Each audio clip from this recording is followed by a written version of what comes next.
90 రోజుల కోర్సు పూర్తి చేస్తే చాలు 100% ప్లేస్మెంట్ సపోర్ట్ తో సాఫ్ట్వేర్ జాబ్ మీ సొంతం. వెంటనే కోడ్ జ్ఞాన్ డెస్టినేషన్ ని సంప్రదించండి.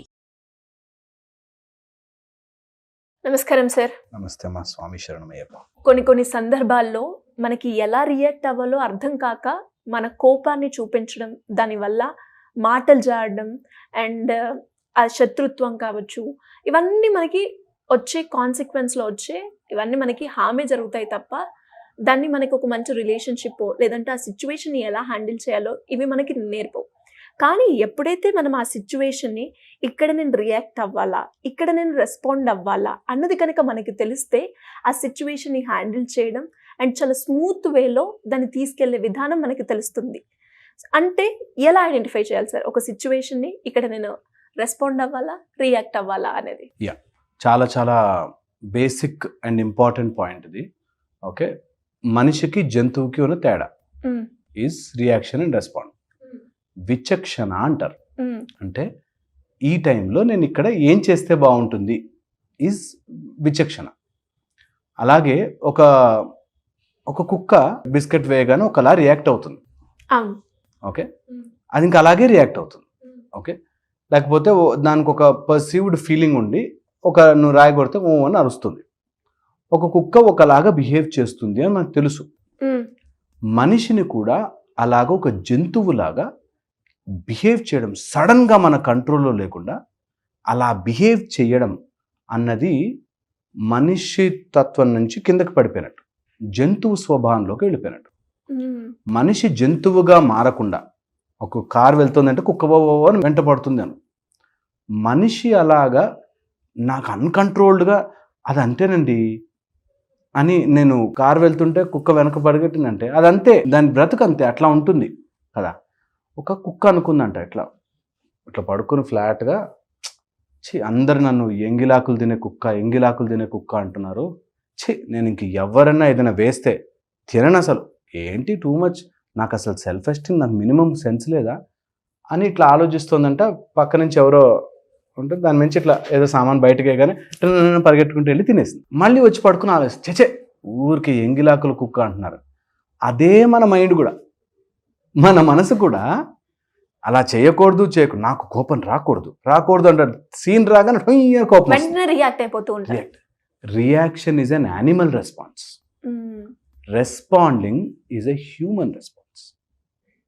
ఒక సిచ్యువేషన్ని చూసి దాన్ని ఎలా డీల్ చేయాలి అని ఆలోచించుకునే శక్తి మనిషికి ఉంటుంది.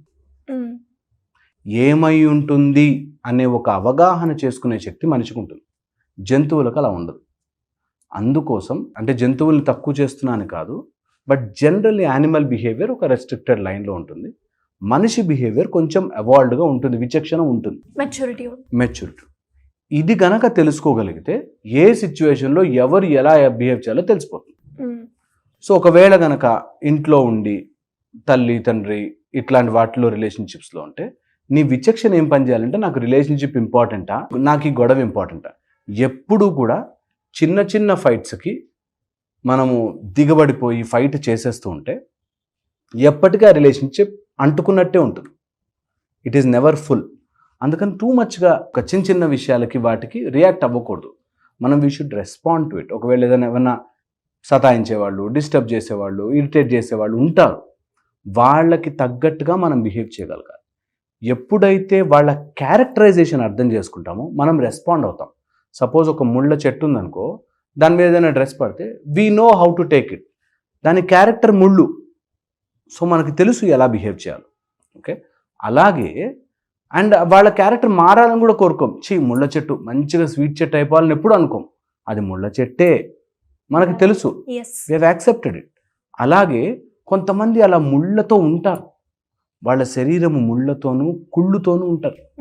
వాళ్ళు ఇతరులని బ్లేమ్ చేస్తూనో, గొడవ పడుతూనో, తిడుతూనో ఎంతసేపు అలాగే ఉంటారు. అలాంటి వాళ్ళ దగ్గర ఎలా బిహేవ్ చేయాలో మనకు రావాలి. అలాంటి వాళ్ళు ఒకవేళ అలాంటి వాళ్ళు బిహేవ్ చేస్తుంటే వాళ్ళకు కూడా తెలిసి ఉండాలి, నేను ముళ్ళ చెట్టులా బిహేవ్ చేస్తున్నానా, నేను ఇంత మనుషులకు ఇంత చేదుగా ఉంటున్నానా అని వాళ్ళు కూడా అర్థం చేసుకోవాలి. ఇది చాలా చాలా ఇంపార్టెంట్. సో ఎప్పుడైతే మనం విచక్షణతో ఆలోచిస్తామో, సిచ్యువేషన్ ఆలోచిస్తాం, మనిషిని కాదు. ఆ మనిషి ఎలాంటి పరిస్థితిలో ఉండి అలా మాట్లాడాడు గొడవలు చెప్తే, ఆర్ అలా ఎందుకు చేస్తున్నాడు, ఆర్ అలాంటి చేయడం ద్వారా వాళ్ళకి ఏమొస్తుంది, ఇలాంటి అనాలిసిస్ చేసుకోవడం ఈజీ అవుతుంది. ఆఫీస్లో ఏమన్నా సతాయిస్తున్నారు అనుకుందాం ఫర్ ఎగ్జాంపుల్, ఎందుకు అలా చేస్తుండొచ్చు, వాడి ప్రమోషన్ పోతుందనా, లేకపోతే వాడికి ఒక సాడిస్టిక్ ఆనందం ఉందా, అట్లా ఇరికిస్తూ ఉంటే సాడిస్టిక్ ఆనందం ఉందా, నీ ప్రాజెక్ట్ వాడు కొట్టేస్తే వాడికి ఎక్కువ డబ్బులు వస్తాయా, సమ్ పర్పస్ ఉంటుంది. పర్పస్ లేకుండా కొంతమంది సిల్లీగా చేస్తుంటారు. వాళ్ళని ఒకలా డీల్ చేయొచ్చు. వాళ్ళకి గట్టిగా చెప్పి నువ్వు ఇట్లా చేయకు, ఇలా చేస్తే నాకు నచ్చదు అని చెప్పడం ఈజీ. పర్పస్ ఉన్న వాడితో చేయడం చాలా కష్టం. ఎందుకంటే వాడిని నువ్వు దెబ్బ కొట్టి నువ్వు ఆ దెబ్బలో బాధపడుతూ ఉంటే ఆనందపడతారు. ఓకే, అందుకని విచక్షణతో ఎవరితో ఎలా బిహేవ్ చేయాలి. ఒకవేళ వీళ్ళ మీద నువ్వు జాలి చూపించినా, వాళ్ళ మీద నువ్వు తెలివిగా బిహేవ్ చేద్దాం అనుకున్నా నీకే నష్టం అవుతుంది. మళ్ళీ తిరిగి ఆ గొడవలో మనమే చెడ్డవాళ్ళం అవుతాం. ఇది రియాలిటీ. అందుకని ఒక టైప్ ఆఫ్ ఒక స్టెప్ బ్యాక్ చేసి ఈ సిచ్యువేషన్ నేను ఎలా డీల్ చేయొచ్చు అన్నది కనుక మనం ప్లాన్ చేసుకోగలిగితే చాలా మటుకు అనవసరంగా రియాక్ట్ అవుతున్నా ఇక్కడ రెస్పాండ్ అవ్వచ్చు అని తెలుస్తుంది. ఇది మెల్లగా శరీరంలో తెచ్చుకోవాలి. చాలామంది చిన్న చిన్న వాటికి, రోడ్ మీద చిన్న చిన్న ఇష్యూస్కి, లేకపోతే ఇంట్లో వైఫ్ మీద, పిల్లల మీద, అమ్మా నాన్న మీద ఊరికే అరిచేస్తారు. వీళ్ళు అక్కడి నుంచి ప్రాక్టీస్ చేయాలి. I will not talk, I will not react so quickly, I will not behave like this. Reaction అనగానే సినిమాల్లో చూపించినట్టు ఇట్లా ఆగిపోయి కరెంట్ ఎక్కడుంది, లోపల ఉంది, అలా అవసరం లేదు. Some things you don't have to over act. కొన్ని విషయాలు మరీ అయ్యో అవునా అలా జరిగిందా ఇలా అంత సీన్ లేదు. నువ్వు ఎంత ఇలా అన్నా అక్కడ జరిగేదే జరుగుతుంది అన్నది bigger picture you should learn. ఎప్పుడైతే ఆ బిగ్గర్ పిక్చర్ విజన్ వస్తుందో లైఫ్లో, you will only respond, not react. Okay, అంటే సిచ్యువేషన్ అర్థం చేసుకోవడం, సిచ్యువేషన్ చాలా దగ్గరగా అర్థం చేసుకోవాలి. ఈ అర్థం చేసుకోవడానికి మనం చాలా ఈజీ సిచ్యువేషన్ అర్థం చేసుకోవడం, హై లెవెల్కి వెళ్ళి చూడాలి. పెద్ద సమస్య నీ ముందుకు వచ్చింది, అది ఏ సమస్య, సురస అని పెద్ద లాంటి తినేస్తా అని హనుమాన్ దగ్గరకు వచ్చింది. హనుమాన్ ఇట్లా పెట్టి నన్ను తింటావా అని అని ఎదిగాడు. ఎప్పుడైతే హనుమాన్ ఎదిగాడో అది చిన్నగా అనిపించింది. ఓకే, నీ సమస్యని నువ్వు ఎదిగితే ప్రాబ్లం చిన్నగా అనిపిస్తుంది. నువ్వు సమస్యను అమ్మ బాబు ఈ ప్రాబ్లం ఎలా సాల్వ్ అవుతుంది అనుకుంటే ఎప్పటికీ నువ్వు చిన్నగానే ఉంటుంది. అంటే కొన్నిసార్లు అర్థం కాదు కదా సార్, అక్కడ ఆగిపోతుంటాం. ఇప్పుడు నేను మాట్లాడాలా లేదంటే ఆగాలా అన్న సందర్భాలు వచ్చినప్పుడు సో ఇది అర్థం కాదు అర్థం చేసుకోవడానికి నువ్వు విల్లింగ్ లేవు. ఓకే, అర్థం చేసుకోగలిగితే నీకు ఆ ఆప్షన్ నీ బ్రెయిన్కి నువ్వు టైం ఆయన నన్ను ఎందుకు అనాలి, నేను ఎందుకు పడాలి అని వచ్చేస్తుంది వెంటనే. నువ్వు పడుతున్నావు అంటున్నావు, నన్ను నన్ను నన్ను అంటున్నావు కదా, ఒక్క నిమిషం బయటకు వచ్చి ఇదే సీన్ వేరే వాడే నీ ఫ్రెండ్, వీడు కాదు అని అనుకుందాం. వాడి సైడ్ వర్షన్ విను, వాడి సైడ్ కరెక్ట్ అనిపిస్తుంది. సో ఎప్పుడు ప్రాబ్లం అదే, అవతల వ్యక్తి తప్పు అనే నోషన్తో దిగినప్పుడు మనకి సమస్య ఎప్పుడు అలాగే ఉంటుంది. వెంటనే మనలోంచి ఒక క్యారెక్టర్ బయటకు వచ్చి న్యాయం ఏంటి ఇక్కడ, వాట్ ఈజ్ రైట్ అని వచ్చినప్పుడు నేనే కరెక్ట్ అని తగ్గి వాళ్ళ సైడ్ నుంచి వాళ్ళు కూడా కరెక్ట్ ఉండుండొచ్చు కదా, వాడు ఎందుకు అలా చేస్తున్నాడో కదా, లేదు వాడు నిజంగా తప్పు మ్యాడ్ అనుకో, నిజంగా అలా తప్పు వాడు నువ్వు చెప్పినా అర్థం కాదు కదా. If is decided to cheat you, నువ్వు చెప్పినా అర్థం కాదు, ఇంకా అరిచి ఫాయిదా ఏముంది కదా. సో అర్థం చేసుకోలేని వాడికి అరిచి నీ గొంతు నొప్పి, అర్థం చేసుకునేవాడికి అరిస్తే ఇంకా నువ్వు దూరం అయిపోతావు. మన ఎమోషన్స్తో ఎవరైనా ఆడుకుంటే నువ్వు ఆ ఎమోషన్కి సరెండర్ అవ్వకుండా ఎమోషన్కి పైకి ఎదిగి సిచ్యువేషన్ అర్థం చేసుకుంటే విచక్షణ, are you are having response than reaction. ఎమోషన్తో పని లేకుండా నాకు ఏదొస్తే అది నాకు అనిపించింది అనేస్తా, కోపం నన్ను ఇరిటేట్ చేస్తే మాత్రం అరిచేస్తా, అది గొప్పగా చెప్పుకుంటారు. That is foolishness. వాడిని ఇరిటేట్ చేయడానికే ఆ మాట అన్నాడు, నువ్వు ఇరిటేట్ అయిపోయావు, ఇంకేంటి వాడికి కావాల్సింది వచ్చింది కదా. ఎప్పుడైతే ఈ గేమ్లో ఇరుక్కుంటావో నువ్వు లైఫ్ టైం దొరికిపోయినట్టే. ఇప్పుడు ఒకడు నిన్ను గొడవ పడ్డానికి వచ్చాడు, నువ్వు గొడవ ఇచ్చావు, వాడికి కావాల్సింది ఇచ్చావు కదా, ఓడిపోయావు ఫైట్లో స్టార్టింగే. That is reaction. బటన్ ఒత్తినట్టు, ఇట్లా బటన్ ఒత్తగానే ఫ్యాన్ ఆన్ అయిందా, అట్లా ఇప్పుడు చూడు ఇన్ని కోపంగా చూడగానే ఇరిటేట్ అవుతాడు అని వాడు బటన్ ఒత్తగా నువ్వు ఇరిటేట్ అయిపోయావు అంటే నీ స్విచ్ వాడి చేతిలో ఉంది.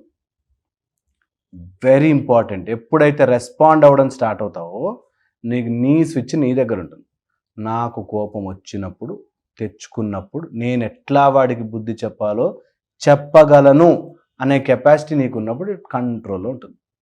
ఓహో, నువ్వు స్విచ్ చేయగానే నేను గ్రైండర్ లాగా ఊగిపోనురా, I know what I can do, I will do it at right time, right place. అది విచక్షణ. ఎవరితో ఎక్కడ ఎలా ఎప్పుడు ఎందుకు బిహేవ్ చేయాలో మనకి క్లారిటీగా ఉంటుంది. ఇది డెవలప్ అవ్వాలి అంటే బై ప్రాక్టీస్. సిచ్యువేషన్స్ అట్లా వేడివేడిగా మరుగుతున్నప్పుడు మాట వేసి అనేసేసి నేను అని కాకుండా అక్కడ ఇలా కంట్రోల్ ఉండాలి. ఏంట్రా వీడిని ఎంత పొడుస్తున్నా ఎంత అంటున్నా కూడా రియాక్ట్ అవ్వట్లేదు ఏంటి అన్నప్పుడే నీకు రెస్పాన్స్ వస్తుంది. అండ్ అలాని చేతగాని వాడిగా ఉండమని చెప్పట్లే, చేతగానిలాగా వేస్ట్ గాళ్ళలాగా నువ్వు ఏదన్నా మొద్దులాగా పడమని చెప్పట్లే. You will take everything, keep everything, modulated and put it back. అది రెస్పాన్స్. అండ్ ఆ రెస్పాన్స్ బికాజ్ మన రిలేషన్షిప్స్ గొడవలు వీటిలో మాట్లాడుతున్నాం కాబట్టి, కానీ స్పిరిచువల్ రెస్పాన్స్ కూడా అంతే. నీకు కొంచెం సేపు మెడిటేషన్ చేయగానే ఏదో అయినట్టు అనిపిస్తుంది, నాకు వచ్చేసింది, నాకు కలర్స్ వచ్చేసాయి, నాకు తెలిసిపోయింది, నాకు పూర్వజన్మ తెలిసిపోయింది, ఏమో చెప్తుంటారు. Reacting. Respond slowly, respond with breath, respond slowly. Breathe చేసుకో, తెలుసుకో, ఆ ఎక్స్పీరియన్స్ని స్టోర్ చేసుకో, దాన్ని వాడుకో నెక్స్ట్ టైం నీ ఎక్స్పీరియన్స్కి. అలాగా రెస్పాండ్ అవ్వడం అనేది ఇన్హరెంట్గా లోపల నుంచి వస్తేనే మానవత్వం, మనిషి తత్వం. లేకపోతే జంతు స్వభావం. జంతు స్వభావంలో మన అంటే అంతే ఉంటుంది. సో నువ్వు స్విచ్ చేసే ప్లగ్ లాగా గ్రైండర్ లాగా తిరగకుండా నీ దగ్గర ఉంచుకో. కోపాన్ని, పగని, ప్రతీకారాన్ని తెలుసుకో. ఎందుకు వస్తుంది నాకు అంత పగ? ఏం చేశాడని వస్తుంది? వాడు నాకంటే గొప్పవాడు అవ్వాలని ట్రై చేస్తున్నాడా? దానికి నాకు కోపం వస్తుందా అని మనకు చాలా విషయాలు తెలుస్తాయి. 99% అందుకే అవుతుంది. So very very important. ఈ రియాక్షన్ రెస్పాండ్ని ఎప్పటికప్పుడు మాడ్యులేట్ చేసుకోవాలి. అన్నిటికీ రియాక్ట్ అయిపోయి కాఫీ కింద పడింది, నువ్వు కాఫీ కింద పడేసావా, వద్దు. Slow down. నీ హార్ట్ రేట్స్ స్లో డౌన్.